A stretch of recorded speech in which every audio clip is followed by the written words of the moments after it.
안녕하세요. 반갑습니다. 다시 작년 성경 공부 사무엘상으로 다시 여러분들을 만나 뵙게 돼서 너무나 반갑고 감사합니다. 지금까지 여러분들이 성경 통독을 계속 해 오시면서 참 많이 오셨습니다. 여기까지 잘 오셨고 이제 이번 주부터 사실 어제부터였죠. 사무엘상을 이제 읽게 되고 있는데 이제 사무엘상을 오늘 함께 보시면서 저와 함께 보시면서 이제 사무엘상 전체에 대한 그림을 먼저 그리면서 또 우리 성경 통독을 할 때에 또 우리가 전체적인 그 그림을 가지고 성경을 봤을 때 더 많은 하나님의 은혜가 부어질 줄로 믿습니다. 지금까지 너무 잘해 오셨고 앞으로도 포기하지 않고 성경 통독을 잘 해주시기를 부탁드립니다. 그러면 우리 함께 이 시간 사무엘상 함께 보도록 하겠습니다. 내용에 대해서. 네, 사무엘상. 자, 구약 성경의 구조 속에서 우리가 이제 사무엘상을 이제 이번 주부터 보게 될 텐데 바로 네, 지난주까지 이제 루키까지 보셨고 토요일 날 사무엘상을 처음 시작하셨죠. 네, 정말 참 많이 오셨습니다. 사실 지금까지 모세 오경까지 좀 지나면은 이제 큰 한 고비를 넘겼다라고 생각이 됩니다. 사실 모세 오경에서 많이들 포기하시고 좌절하시는데 창세기, 출애굽기, 레위기, 민수기, 신명기까지 더 넘어서 지금 사무엘상, 벌써 사무엘상 중간, 벌써 역사서의 중간까지 왔죠. 그래서 참 여러분들 고생하셨고 이제 앞으로 또 하나님께서 사무엘상 이후에 또 계속적인 성경 통독을 통해서 우리 가운데 은혜를 부어 주실 줄로 믿습니다. 자, 그러면 성경 구조 속에서 사무엘상 함께 보도록 하겠습니다. 서론입니다. 여러분, 사무엘의 뜻은 어떤 의미냐면 하나님의 이름 그리고 또는 하나님께 들은 바 되다라는 이런 뜻으로 해석이 됩니다. 여러분들 사무엘에 얽힌 그 스토리를 다 아실 거예요. 그래서 사무엘이 하나님의 음성을 듣고 하나님의 그 목소리를 듣고 하나님 앞에 나아갔던 그 스토리를 아실 겁니다. 그래서 사무엘의 뜻은 하나님의 이름 또 하나님께 들은 바 되다라는 뜻으로 해석이 됩니다. 사무엘상의 저자를 한번 볼까요?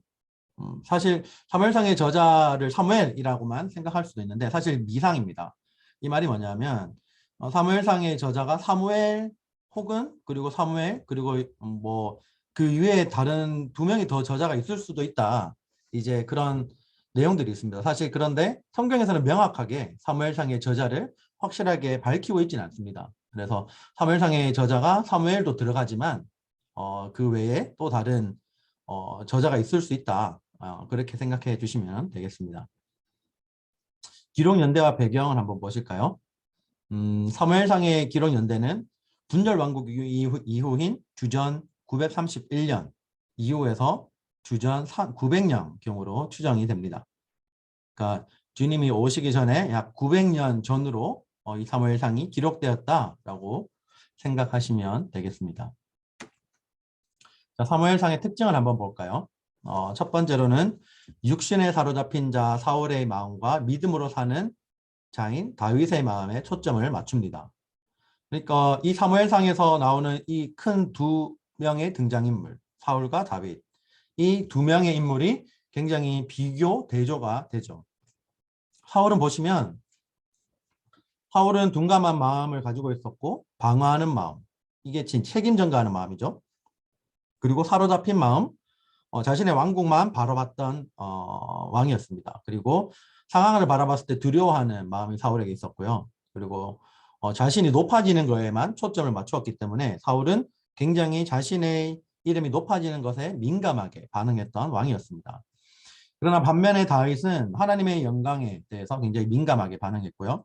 그리고 본인이 남에게 책임을 떠맡기는 것이 아니라 본인이 책임을 떠맡았던 그리고 희생하는 마음을 가지고 있었습니다. 그리고 하나님의 왕국을 섬기는 마음이 있었고 하나님을 바라봄으로 하나님을 신뢰하는 마음이 있었고요. 그리고 하나님의 존귀하심을 다윗은 항상 사모했습니다. 그래서 항상 그 하나님의 존귀하심을 인정하고 하나님의 존귀하심을 사모했던, 그래서 항상 겸손했던 왕으로 우리가 기억합니다. 자, 이 두 인물의 그런 극심한 극명한 대조가 바로 사무엘상에 나옵니다. 사무엘상을 전체를 한번 볼까요? 어떤 내용이 있는지. 자, 큰 세 명의 인물을 통해서 우리가 이제 세 파트로 한번 나눠볼 수 있을 것 같습니다. 사무엘상을. 자, 사무엘이 등장합니다. 사무엘은 마지막 사사이고 첫 번째 선지자이죠. 그리고 이게 사무엘상 1장부터 7장까지의 내용이고 사울이 등장합니다. 이스라엘의 첫 번째 왕.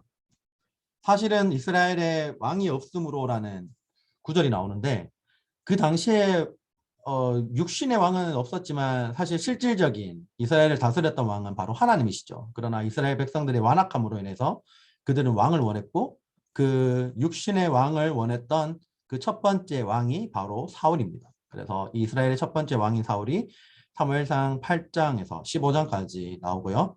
그 다음에 마지막으로 세 번째 등장인물인 다윗이 나옵니다. 하나님의 마음에 합한 사람이라는 평가를 들었던 우리 다윗이 사무엘상 16장에서 31장까지의 내용이 나옵니다. 이제 보시면은 초점은 사무엘의 직분과 언약궤 사무엘에 관해서는 이렇게 되고요. 사울 때는 이스라엘의 선택과 사울의 불순종이 나오죠. 그리고 마지막으로 다윗이 나올 때 다윗의 등장과 그리고 다윗의 등장함으로 인해서 사울은 몰락을 하게 됩니다. 주제를 보시면 사사 시대에서 이제 왕정 시대로 전환이 되죠. 여러분 사무엘이 이제 마지막 사사이고 그리고 첫 번째 선지자입니다. 그리고 이제 거기서 사사 시대가 끝이 나고 이제 사울이 육신의 왕 첫 번째 왕이 등장하죠. 그것이 이제 사사 시대에서 왕정 시대로 전환이 되는 이 전환기에 있는 내용을 담고 있는 것이 바로 사무엘상입니다. 그리고 이 이루어진 장소는 바로 가나안 땅이고요. 연대는 약 94년간 또는 한 110년간 있었던 그 내용들을 다루고 있습니다. 자, 보시면 사무엘은 아까도 말씀드렸듯이 마지막 사사 첫 번째 선지자입니다. 어떤 내용이 나오냐면 사무엘상 1장에서 2장 사이에 아이를 낳지 못해서 시달림과 고통에 있던 한나의 이야기가 나오죠. 그리고 한나가 하나님께 간구해서 눈물로 하나님께 간구했을 때 사무엘을 낳게 되고 사무엘을 이제 하나님께 바치게 됩니다. 그리고 감사의 찬양을 드리는 내용이 이제 사무엘상 1장부터 2장 초반까지 나옵니다. 그리고 이제 좀 더 자세하게 그 안으로 더 자세한 내용을 보면 엘가나에게 두 아내 중 한나는 자식이 없었고 브니나는 자식이 있는데 브니나는 한나를 학대하죠. 그리고 한나는 그 일로 괴로워하고 울고 그리고 엘가나는 뭐 짜증 섞인 질문과 위로를 결국 하게 되는 내용들이 나옵니다.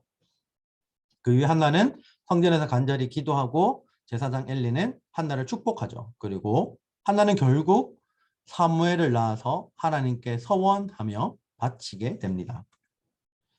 여러분 이것을 통해서 우리가 알 수 있는 것은 이 시련이 하나님의 계획의 일부인 것을 우리가 인정해야 합니다. 그리고 하나님께서 시련을 우리의 유익과 그리고 하나님의 영광을 위해서 사용하심을 깨닫고 그리고 이 시련의 때에 하나님께 간절한 기도로 우리가 도움을 구해야 한다는 사실을 이 말씀을 통해서 우리가 도출을 할 수 있습니다.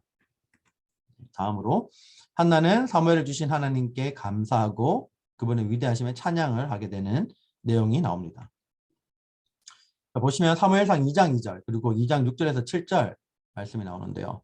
사실 굉장히 유명한 말씀이죠. 여러분들도 한 번씩은 다 받고 들으면 아실 만한 말씀인데 잠깐 읽어보도록 하겠습니다. 사무엘상 2장 2절 여호와와 같이 거룩하신 이가 없으시니 이는 주밖에 다른 이가 없고 우리 하나님 같은 반석도 없으심이니이다. 사무엘상 2장 2절이었고요. 사무엘상 2장 6절에서 7절 말씀은 여호와는 죽이기도 하시고 살리기도 하시며 수월에 내리게도 하시고 거기에서 올리기도 하시는도다. 여호와는 가난하게도 하시고 부하게도 하시며 낮추기도 하시고 높이기도 하시는도다. 네, 이렇게 말씀이 나옵니다. 여러분들 이 말씀 참 많이 들어보셨을 것 같은데 결국 이 말은 하나님께 모든 주권이 있다는 것이죠. 우리에게 일어난 모든 일들이 바로 하나님께서 허락하신 일들임을 우리가 인정해야 하고 그리고 하나님께 우리의 모든 삶의 주권이 있음을 인정하는 그런 말씀입니다. 네. 그리고 그 다음 내용을 한번 볼까요? 엘리의 아들들의 삶과 사무엘의 삶이 대조를 이루게 됩니다. 엘리의 아들들은 악행을 일삼고 결국 하나님의 저주를 받는다는 예고를 받게 되죠. 그러나 반면에 사무엘은 어려서부터 하나님을 섬기고 자라서 하나님과 사람들 앞에서 은총을 받고 인정을 받게 되죠. 네, 사무엘은 어려서부터 하나님께 제사를 드리며 그분을 섬기는 사람이었고 하나님께 더욱 인정을 받는 그래서 하나님께서 사무엘을 부르셔서 선지자로 세우시고 온 이스라엘이 그가 하나님의 선지자로 든든히 세워짐을 알게 하시는 내용이 나옵니다. 이제 사무엘상 4장에서 7장 사이의 내용이 나오는데요. 이스라엘 백성들은 이제 전쟁터에서 블레셋에게 언약궤를 빼앗깁니다. 그러다가 다시 찾게 되고 블레셋과의 그 전투에서 승리하게 되는 내용이 나옵니다. 이스라엘 백성들이 블레셋과 싸우러 전쟁터에 나갈 때 언약궤를 가져갔다가 결국 전쟁에서 패해서 그 언약궤, 굉장히 중요하게 생각하죠. 굉장히 중요한 이 언약궤를 빼앗기게 됩니다. 엘리는 언약궤를 뺏긴 사실과 자기의 두 아들 홈리와 비느하스가 죽은 소식을 듣고 그 충격으로 죽게 됩니다. 그리고 그의 며느리도 출산하다가 죽고, 그리고 아이 이름을 이가봇이라고 짓습니다. 이 이가봇이라는 이름의 뜻이 영광이 없다라는 뜻입니다. 그래서 이 당시의 상황을 반영하는 이름이죠. 현실을 반영하는. 성경에는 참 이런 현실을 반영하는 이름이 많이 등장합니다. 그 당시에 있었던 현장, 그 당시의 상황들을 반영해서 이름에 많이 반영을 하는 것 같습니다. 그래서 블레셋 사람들은 언약궤로 인한 몇 가지 재앙을 겪게 되죠. 언약궤를 레위인 성읍 가운데 하나인 벳세메스로 돌려보내는 내용이 나옵니다. 그리고 그 벳세메스 사람들은 언약궤를 받고 기뻐하며 번제를 드리는데, 언약궤를 들여다봄으로써 하나님께서 많은 생명을 잃게 하시죠. 그리고 결국은 그 언약궤를 기럇여림으로 옮깁니다. 그 가운데 있는 또 세부적인 내용이 사무엘이 백성들을 모으고 회개를 합니다. 회개의 기도를 하고 여호와 하나님의 도우심으로 블레셋을 물리치고 사무엘이 이스라엘을 다스리는 내용들이 나오고요. 자, 그 다음 두 번째로 보면 이제 사무엘에 이어서 사울이 나옵니다. 이스라엘의 첫 번째 왕, 육신적인 왕이 사울입니다. 이게 8장에서 15장까지 내용이고요. 사무엘 아들들이 사사의 일을 공정하지 못하게 하자 백성은 이를 문제 삼아 왕을 요구합니다. 그리고 하나님께서 사무엘에게 사울을 왕으로 세우라고 명령하시고 사무엘은 사울에게 기름을 부어서 왕으로 세우는 내용이 나오죠. 그리고 자세한 내용은 하나님께서 사무엘에게 사울을 이스라엘의 왕으로 삼으라고 말씀하십니다. 그리고 사무엘은 사울에게 기름을 부어서 미스바에서 백성에게 그를 왕으로 이제 소개를 하게 되죠. 여러분들 이 말씀을 보았을 때 하나님에 대한 거부가 하나님의 섭리를 마비시키지는 못합니다. 그리고 사람의 우매함이 하나님의 자비하심을 시들게 하지 못합니다. 사람들이 아무리 우매하고 사람들이 이스라엘 백성들이 이스라엘 왕을 요구했던 그 요구 자체가 하나님 보시기에 악한 사실은 요구였죠. 그럼에도 불구하고 하나님께서는 이스라엘 백성들의 그 요구를 들어주시며 결국은 사울을 왕으로 세워주십니다. 그러니까 하나님께서 이스라엘 백성들이 이 잘못된 요구 속에서도 불구하고 하나님께서는 그들을 불쌍히 여기셔서 결국은 그들의 요구를 들어주게 되죠. 예. 그래서 하나님의 자비하심을 시들게 하지 못하는 그런 원리들을 우리가 도출할 수 있습니다. 그래서 사무엘상 11장 11장하고 12장에 보면 사무엘은 전쟁에서 승리한 사울을 왕으로 이제 삼게 되고 사무엘은 백성에게 고별사를 하게 됩니다. 내용을 보시면 사울은 이스라엘이 전쟁의 위기를 맞았을 때 용맹을 발휘해서 백성들에게 인정을 받고 사무엘은 이제 길갈에서 그를 왕으로 세웁니다. 이제 나이가 많은 사무엘은 결국 고별사를 하게 되고 이스라엘 백성들에게 여호와를 잘 섬기고 여호와의 말씀을 잘 들으라라고 권하죠.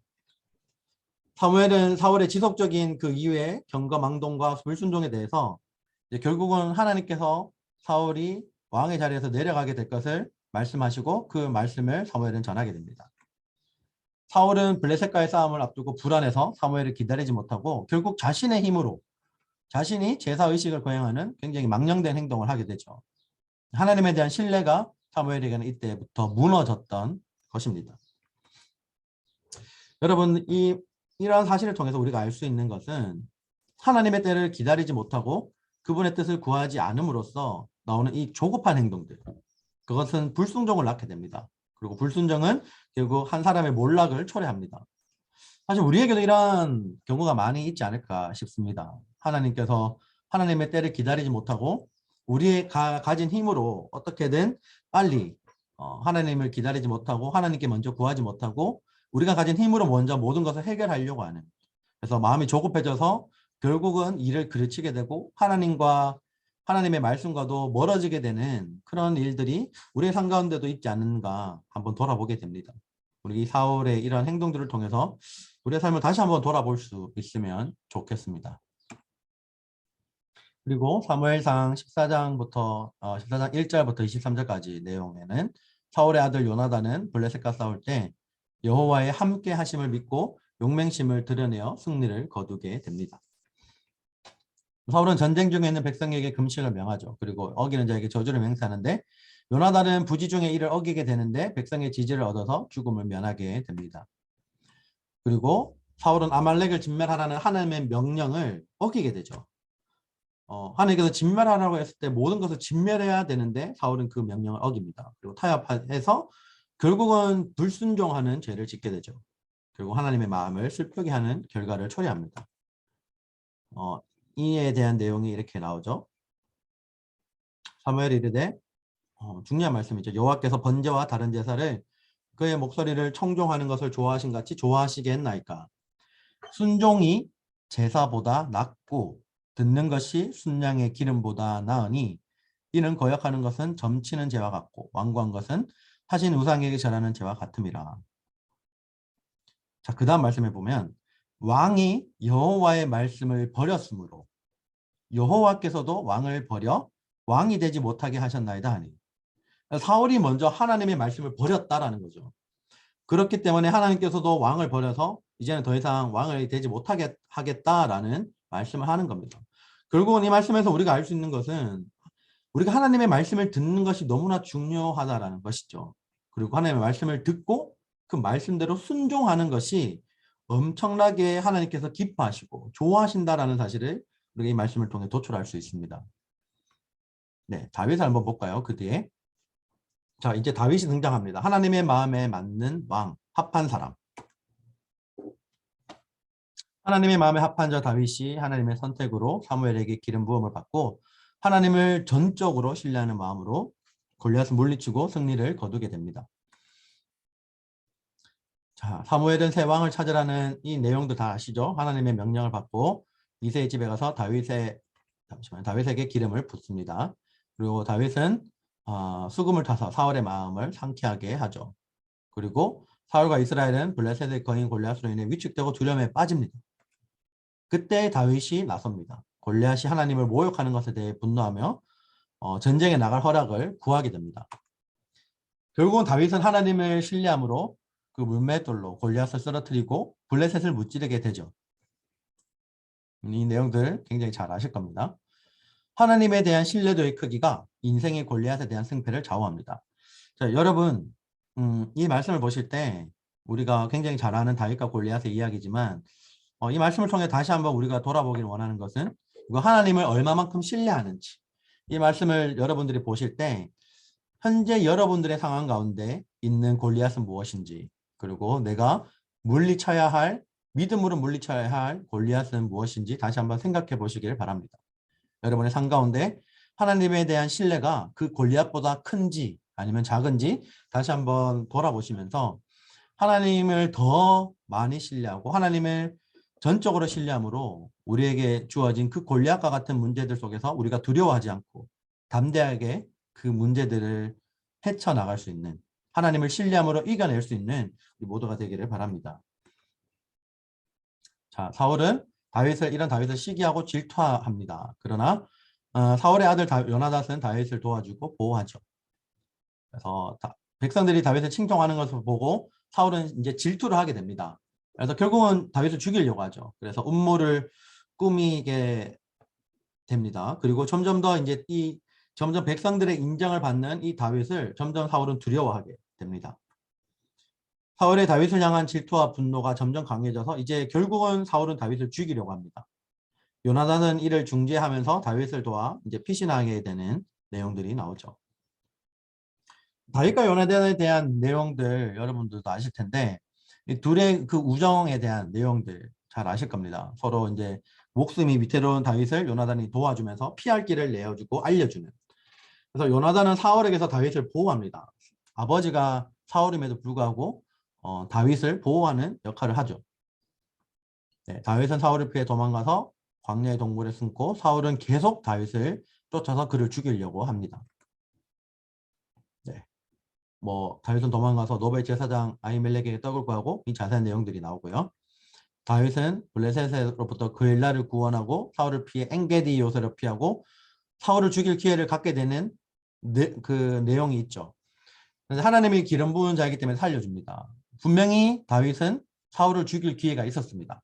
자신을 죽이려고 하는 사울을 다윗은 그 동굴에서 만났을 때 분명히 자신을 죽이려고 하는 사울임에도 불구하고 다윗은 반대로 사울을 죽일 기회, 절호의 기회를 가졌지만 죽이지 않았습니다. 왜냐하면 사울, 비록 그가 지금 당장은 하나님의 말씀을 거역하고 불순종하는 자이지만 결국 하나님의 기름 부은 자임을 다윗은 알았기 때문입니다. 그래서 하나님의 기름 부은 자를 자신의 손으로 어떻게 할 수 없다. 그건 하나님만이 하신다라는 사실을 다윗은 고백하게 되죠. 네, 다윗은 어리석고 왕과 나발에게 또 복수하려고 하나 아비가일의 현명한 중재로 복수를 줬고 나발이 죽은 후에 아비가일을 아내로 맡게 됩니다. 여러분들 사무엘상 25장 1절에서 44절 말씀에 또 이런 내용이 나옵니다. 아비가일 그리고 나발 그리고 결국 아비가일이 다윗의 아내가 되는 내용들이 등장합니다. 네, 이 말씀이 아까 제가 말씀드렸던 사울을 살려주는 내용이고요. 네, 다윗은 자신에게로 사울을 피해 블레셋으로 피하고 가드왕 아기스에게서 시글락 땅을 얻어서 거주하나 이스라엘과 싸워야만 하는 딜레마에 빠집니다. 자, 사울이 죽게 됩니다. 사무엘상 28장에서 31장 사이에 사울이 굉장히 큰 잘못을 범한 것 중에 한 개가 여기 등장하는데요. 블레셋 군사들에게 이제 겁을 먹고 하나님께 찾아가는 것이 아니라 신접한 여인, 현재로 말하면 무당 같은 존재죠. 무당. 신접한 여인을 찾아가서 죽은 사무엘의 영을 불러내서 조언을 구합니다. 하지만 사무엘은 사울이 오히려 죽을 것이라는 것을 예견하게 되죠. 그리고 블레셋 사람들이 다윗을 거부해서 그 아기스 왕이 다윗을 돌려보내고 공경으로부터 벗어납니다. 그래서 이 자세한 내용은 한번 보시면 되고요. 그래서 사울과 그의 아들들은 블레셋과의 전투 중에 죽게 되는 내용이 31장에 나옵니다. 자, 지금까지 사울의 생애를 한번 보시면 처음에 사울의 모습은 그 몰락했을 때 그 모습이 아니죠.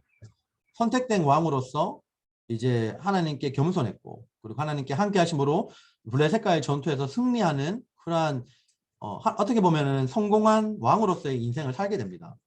근데 그 뒤에는 결국 마음이 교만해지고 결국은 하나님께 거절된 왕으로 하나님께서 사울 왕을 떠나게 되죠.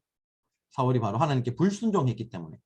그리고 사울은 그뿐만 아니라 다윗을 시기하고 질투하고 그에 대해서 분노를 하게 됩니다. 점차 그래서 이제 몰락의 길로 가게 되죠. 결국은 블레셋 군사들에게 패하게 되고 죽음을 맞이하게 됩니다. 네. 자, 이제 사무엘상의 주제에 대해서 한번 볼까요? 제가 아까 처음에도 말씀드렸지만 사무엘이라는 그 사사 시대가 이제 여기서 끝나고 사울이라는 왕정 시대로의 전환이 이제 이루어지는 것이 사무엘상의 주제입니다. 자, 사무엘상의 목적은 뭘까요? 자, 사무엘상은 이스라엘의 왕국을 세우시는 하나님의 주권적인 통치를 보여주기 위해서 기록되었습니다. 이스라엘의 왕국을 세우시는 하나님의 주권, 통치를 보여주기 위해서 기록되었습니다. 결국 한 나라를 다스리시고 이 전 세계를 다스리시는 분은 하나님이다라는 것을 보여주기 위해서 기록된 것이죠. 핵심 구절 한번 볼까요? 사무엘상의 핵심 구절. 여러분들 이제 사무엘상 8장 4절부터 7절 말씀에 나와 있는데 한번 볼까요? 자, 5절부터 한번 보겠습니다. 자, 그에게 이르되 보소서 당신은 늙고 당신의 아들들은 당신의 행위를 따르지 아니하니 모든 나라와 같이 우리에게 왕을 세워 우리를 다스리게 하소서 한지라. 자, 여러분 여기서 이제 등장하는 게 이스라엘 백성들이 왕을 요구하죠. 그래서 근데 사무엘이 그것을 기뻐하지 아니하며 여호와께 그래도 기도를 합니다. 하나님께서 뭐라고 말씀하시냐면 사무엘에게 이르시되 백성이 내게 한 말을 다 들으라. 이는 그들이 너를 버림이 아니요 나를 버려 자기들의 왕이 되지 못하게 함이니라. 하나님께서 이 말을 하실 때 그 마음이 어땠을까 한번 생각해 본다면 참 가슴이 아프셨을 것 같다는 생각이 듭니다. 이스라엘 백성들이 지금까지 인도했던 진정한 왕이 바로 하나님이신데 그 왕을 이스라엘 백성들은 하나님으로 부족해서 실제 눈으로 보이는 왕을 요구한다. 하나님께서 보셨을 때 결국은 왕을 요구한다는 것 자체가 하나님을 버린다라는 표현을 씁니다. 네, 그러니까 사실 이 말씀을 하실 때 하나님의 마음이 참 네, 힘드셨을 거라는 생각이 듭니다. 자기가 하나님께서 자식처럼 계속적으로 데리고 왔던 그 이스라엘 백성들이 자신을 왕으로 인정하지 않고 육신의 왕을 요구하는 모습을 보았을 때 얼마나 안타까워 하셨을까, 얼마나 슬프셨을까라는 생각을 하게 됩니다. 네, 사무엘상의 말씀을 한번 적용을 해볼까요? 4월의 마음을 진단 한번 해봅시다. 자, 진단을 하자면 4월의 마음은 병든 마음이라고 표현할 수 있겠죠. 원인은 하나님께 불순종했고, 증상은 굉장히 많이 있습니다. 둔감해지고 방어적이고 합리화를 하고 부인을 하게 되고 자기중심적이고 남에게 책임을 전가하게 되고 시기하고 질투하고 경쟁하게 되고 분노하고 살인하게 되는, 사실 여러분들 이 증상을 우리가 잘 생각해 보셔야 되는 게, 여러분들 가운데 혹시나 한 개라도 여기에 해당이 된다는 분들이 계시다면 여러분들이 다시 한번 여러분들의 마음을 진단해 볼 수 있기를 바랍니다. 여러분들의 마음이 병든 것은 아닌지, 그리고 그 원인이 하나님께 불순종한 것으로 이러한 증상이 나타나는 것은 아닌지 다시 한번 볼 수 있기를 바랍니다. 그리고 처방적으로는 썩은 마음을 도려내야죠. 썩어버린 부분을 도려내고 이렇게 도려낼 수 있는 방법은 바로 하나님 앞에 철저한 회개를 하는 것입니다. 그래서 외적으로 드러난 헌신과 회개보다는 후회와 사람들의 인정을 구하고 이제 그런 자기의 마음들을, 또 상대방에 대한 그런 분노의 마음들, 시기, 질투, 경쟁하는 마음들을 제거하는 것이죠. 네, 예레미야 17장 19절에서 10절 말씀에 이 마음에 대한 중요한 구절들이 나옵니다. 만물보다 거짓되고 심히 부패한 것은 마음이라. 누가 등이 이를 알려마는 나 여호와는 심장을 살피며 폐부를 시험하고 각각 그 행위와 그 행실대로 보응하나니. 그리고 잠언 4장 23절 말씀해 보면 모든 지킬 만한 것 중에 더욱 내 마음을 지키라. 생명의 근원이 이에서 남이니라. 여러분, 중요한 것은 하나님께서 우리를 보실 때 하나님은 우리의 마음을 보신다라는 사실을 기억하시길 바랍니다. 네. 그리고 네, 이렇게 쫙 나오죠. 마음의 병이 들지 않기 위한 예방책을 한번 볼까요? 정기적인 검진을 해야 됩니다. 자주 우리의 삶에 그 마음의 상태를 자꾸 점검해야 되고요. 적절한 영양을 계속 채워야 되죠. 이 영양은 뭐 육신의 양식이 될 수도 있지만 말씀의 양식, 말씀으로 마음을 채워야 됩니다. 네. 규칙적인 운동을 하는 게 건강에 도움이 되죠. 근데 이 규칙적인 운동이라는 것은 영적인 눈으로 바라봤을 때 이기적이 되지 않기 위해서 우리가 항상 하나님과 하나님의 백성을 섬기는 이런 규칙적인 마음들이 우리 안에 있는지 다시 한번 돌아봐야 한다는 것입니다. 마음의 병이 들었을 때의 치료책은 마음의 썩은 곰팡이를 제거하는 것이죠. 여러분들, 제가 새벽 묵상에도 한번 이렇게 설교한 적이 있는데, 빵에 곰팡이가 피면 그 곰팡이를 그대로 놔두면 어떻게 될까요? 그 빵에 핀 곰팡이가 굉장히 빠른 속도로 빵 전체에 퍼지게 돼서 결국 전체가 못 먹게 되는 상황이 발생합니다.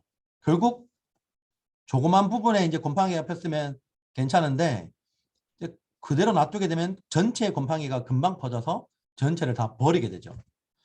마찬가지입니다. 우리의 마음 가운데도 썩은 부분이 있다면 우리가 정말 제거해야 될 마음의 그런 악한 부분들이 있다면 그 즉각 제거해야 하는 것이죠.